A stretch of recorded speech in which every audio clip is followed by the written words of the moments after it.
Tu rêves de comprendre comment Descartes a essayé de conférer à la philosophie la même rigueur que celle des mathématiques? Alors regarde cette vidéo et le lien entre la raison et Descartes n'aura plus aucun secret pour toi.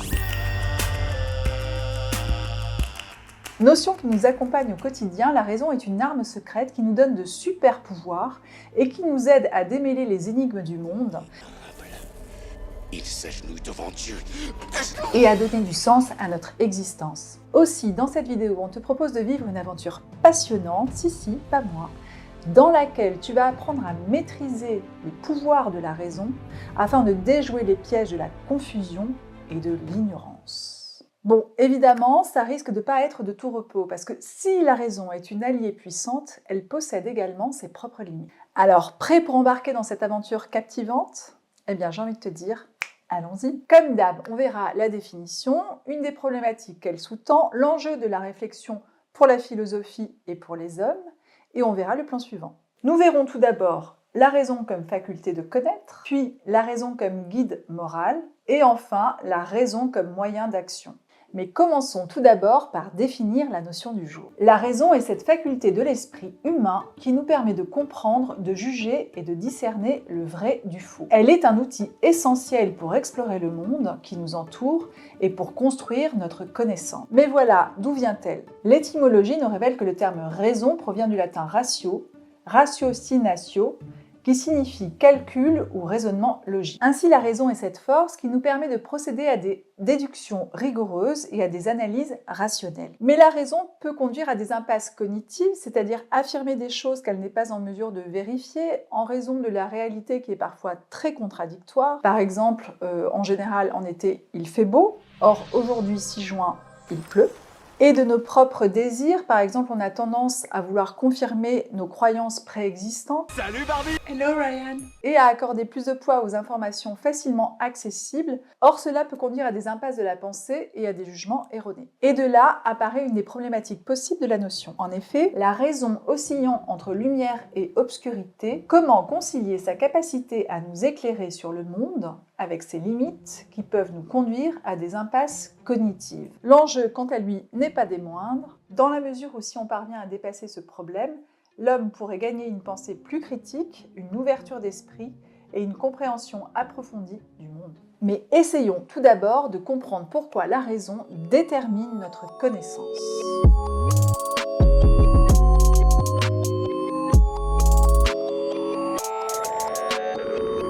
La raison est avant tout une faculté de connaître qui nous permet d'analyser, de déduire et de comprendre le monde qui nous entoure, et ce, de façon rationnelle. Elle se manifeste dans notre capacité à utiliser la logique, évaluer des preuves et utiliser des arguments cohérents. Elle est présente dans les mathématiques, où elle nous guide dans la résolution de problèmes en suivant des étapes logiques et en appliquant des règles précises. Les sciences, pour formuler des lois et des théories qui expliquent le fonctionnement de l'univers, comme la théorie de la relativité d'Albert Einstein, la prise de décision, pour savoir si le basilic est meilleur que la citronnelle dans la salade mozza, et enfin la philo, pour examiner des concepts abstraits tels que la vérité, la justice, l'éthique, avoir 20 au bac. Et à ce propos, je te propose de découvrir notre appli et nos feedbacks. Les examens approchent et vous souhaitez que votre enfant ait un bon dossier Parcoursup? Pas de panique, nous avons créé l'appli ultime de révision pour les lycéens. L'appli La Boîte à Bac, c'est une nouvelle expérience de l'apprentissage qui s'adapte au profil et au niveau de votre enfant. Il y trouvera des quiz, des cartes mentales, des vidéos de méthodologie et de cours, des fiches ou encore des défis entre amis pour gagner des niveaux, des badges et bonifier son avatar. Le tout rédigé par les meilleurs professeurs et adapté au programme officiel du lycée. Alors ne perdez pas de temps et téléchargez-la gratuitement sur Google Play et l'App Store. Un des philosophes selon lequel la raison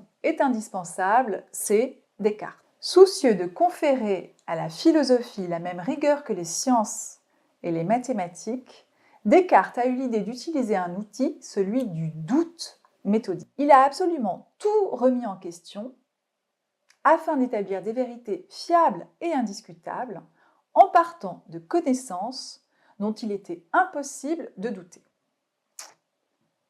C'est grâce à cette démarche qu'il a trouvé sa première vérité, et je te le donne dans le mille. Qu'est-ce que c'est que cette première vérité?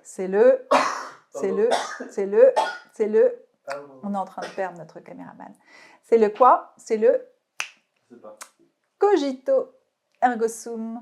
Je pense, donc je suis. Mais la raison toute puissante, de par la force qu'elle confère aux hommes, peut avoir tendance à statuer sur des choses sur lesquelles elle n'est pas habilitée. C'est-à-dire? Ok, je m'explique. Malgré sa puissance, en effet, la raison a aussi ses limites. C'est en tout cas ce que dit Kant dans sa critique de la raison pure, qui s'interroge sur la question « Que puis-je connaître ?» Mais au fait, c'est vrai ça. Que puis-je connaître?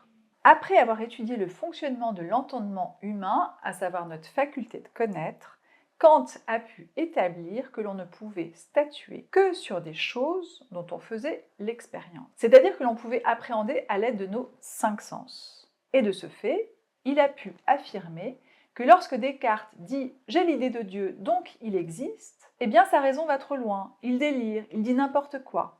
Je ne sais pas toi, mais moi, Dieu, je ne l'ai jamais rencontré. En tout cas, je n'ai jamais pu l'appréhender à l'aide de mes 5 sens. Pas comme Ryan. Trop cool.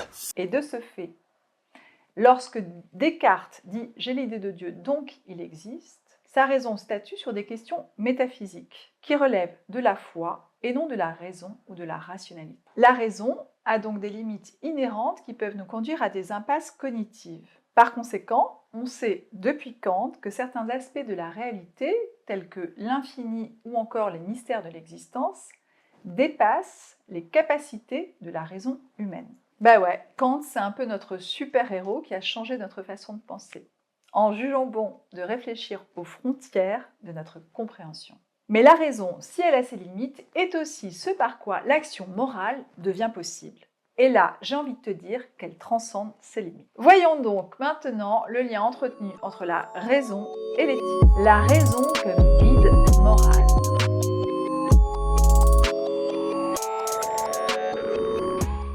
Comme pour Luke Skywalker dans Star Wars. Be proud of you because you can be. Il nous arrive de devoir faire face à des dilemmes déchirants. Vais-je devoir choisir Ryan ou Ellie?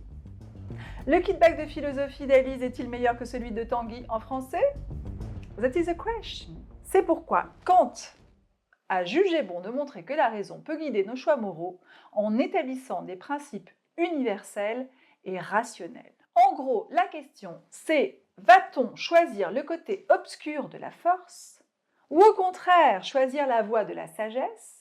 Et enfin, surtout, est-ce qu'on va réussir à distinguer les deux? Parce que c'est pas facile. Selon Kant, la raison est le fondement de nos principes rationnels et universels, car elle permet d'évaluer la conséquence de nos actes, de distinguer le bien du mal, mais aussi d'adopter une démarche objective dans nos décisions éthiques.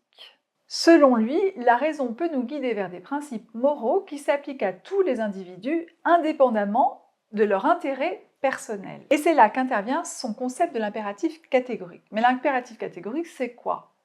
L'impératif catégorique, c'est le commandement qui te fait préférer l'intérêt collectif plutôt que ton intérêt personnel et égoïste. Et ce commandement peut s'exprimer de cette façon. Agis de telle sorte que le principe de ton action puisse être érigé en loi universelle. Enfin, c'est l'idée. Parce que la phrase exacte de Kant, c'est plutôt celle-là. Agis de telle sorte que la maxime de ton action puisse être érigée par ta volonté en loi universelle. Agis de telle sorte que tu traites toujours l'humanité en toi-même et en autrui comme une fin et jamais comme un moyen. Agis comme si tu étais à la fois législateur et sujet dans la République des volontés libres et raisonnables. Mais bon, on est d'accord, cette maxime, elle est un peu longue. Dans Star Wars, comme je l'ai dit précédemment, Luke, par exemple, doit faire face à un choix moral difficile, à savoir, est-ce qu'il doit tuer son père, Dark Vador, ou non, ou l'épargner, Dark Vador étant du côté obscur de la Force. Aussi, pour faire face à ce dilemme, Luke va utiliser sa raison. Il va évaluer la conséquence de son action, les implications morales et les principes universels de la bonté et de la justice. Et chose faite, il va se détourner de la tentation du côté obscur, renoncer au plaisir immédiat et personnel de la vengeance et faire preuve d'un discernement guidé par la raison en optant pour la rédemption et l'espoir plutôt que pour la vengeance. Je ne viendrai jamais du côté obscur. Mais voilà, la raison et parfois, malheureusement, entremêlés avec nos émotions. Et à ce sujet, Charles Péguy disait « Les Kantiens ont les mains pures, ouais, sauf que, eh ben, ils n'ont pas de mains. » Trop fou, ce Manu. Ça va Manu?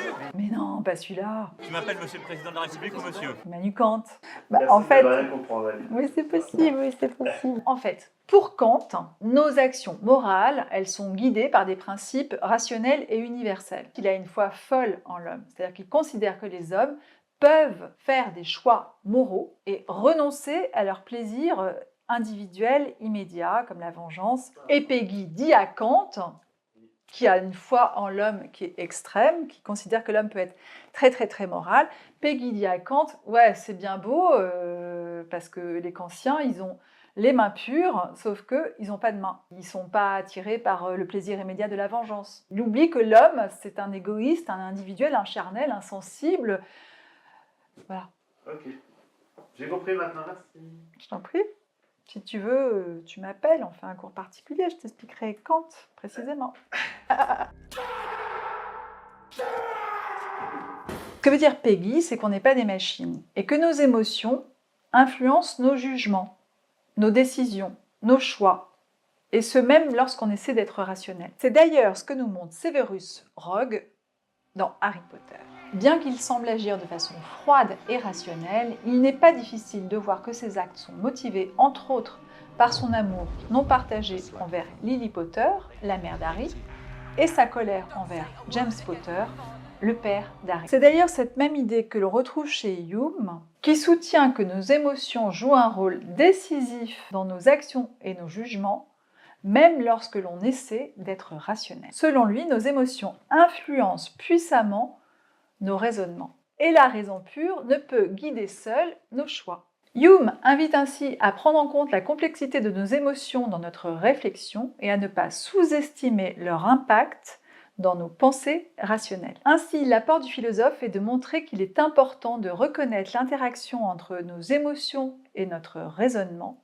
afin de prendre des décisions éthiques justes et équilibrées, un préalable indispensable à l'action. Aussi, voyons maintenant la raison comme moyen d'action.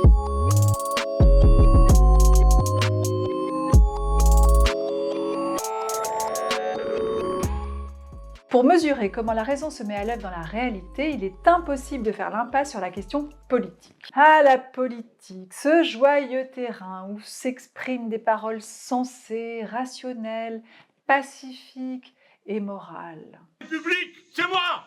C'est moi qui suis parlementaire! Poussez-vous de là, ouvrez-moi cette porte! Oh, il est vénère, hein. Oh la vache. C'est dans le contrat social que Rousseau nous invite à réfléchir sur le lien entre la raison et la politique. Pour lui, la raison doit guider les décisions politiques, car elle permet de trouver des principes justes et équitables qui permettront de gouverner au mieux la société. Mais parfois, la politique, enfin plutôt d'ailleurs les politiques, sont parfois capricieux et voire même, parfois, le mot est faible. Ah ouais, quand même. Aussi, on ne peut pas faire l'impasse sur le concept de la raison d'État de notre cher Machiavel.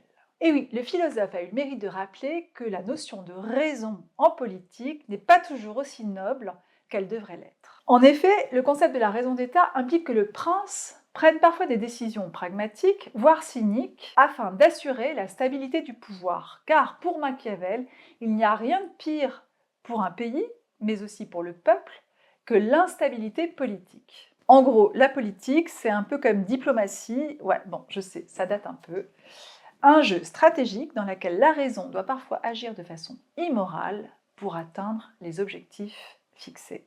En gros, ce qu'il faut retenir, c'est qu'en politique, la raison peut être un phare éclairant en nous guidant vers des décisions qui sont justes, mais aussi être un caméléon politique en se dissimulant derrière la raison d'État.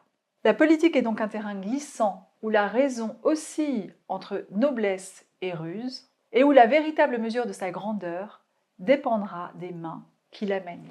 Enfin, sans vouloir me prendre pour La Fontaine et te faire la morale, il me semble qu'il est indispensable de rappeler qu'il en va de notre responsabilité de citoyens éclairés, d'examiner les intentions de ceux qui nous gouvernent, pour œuvrer pour un monde plus juste, et équilibré. Mais s'il est un domaine qui semble fort éloigné de la rationalité, c'est la créativité. On parle d'ailleurs de cerveau gauche et de cerveau droit.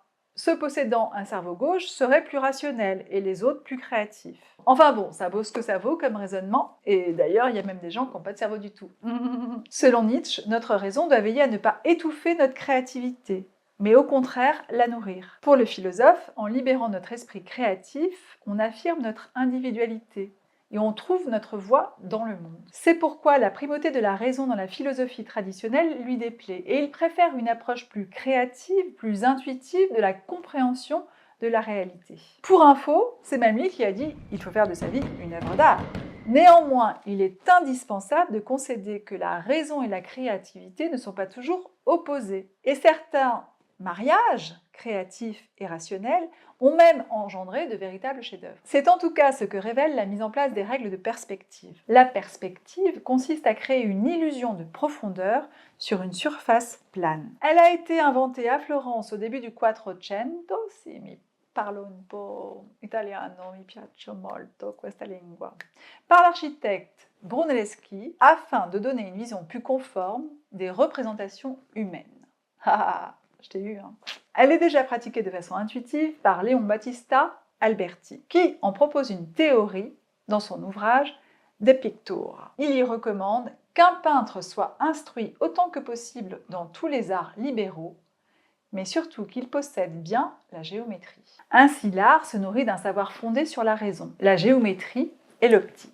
Ce qu'il faut retenir, c'est que la combinaison entre la créativité et la rationalité crée une synergie puissante. La raison apporte la structure et la logique, tandis que la créativité apporte l'innovation et l'audace. Que ce soit dans les arts, les sciences ou la cuisine, cette alliance permet des réalisations extraordinaires où raison et créativité façonnent le monde qui nous entoure. Pour conclure, il faut retenir que la raison est une arme secrète pour démêler les énigmes du monde et donner du sens à notre existence, mais attention, elle a aussi ses limites. Si grâce à elle, Descartes a réussi à donner à la philo la rigueur des mathématiques en recourant au doute méthodique, si elle permet de formuler des lois dans les maths et les sciences, d'examiner les concepts abstraits en philo et d'évaluer les conséquences de nos actions, la complexité de la réalité et nos propres tendances engendre parfois des impasses cognitives et des jugements erronés. D'autre part,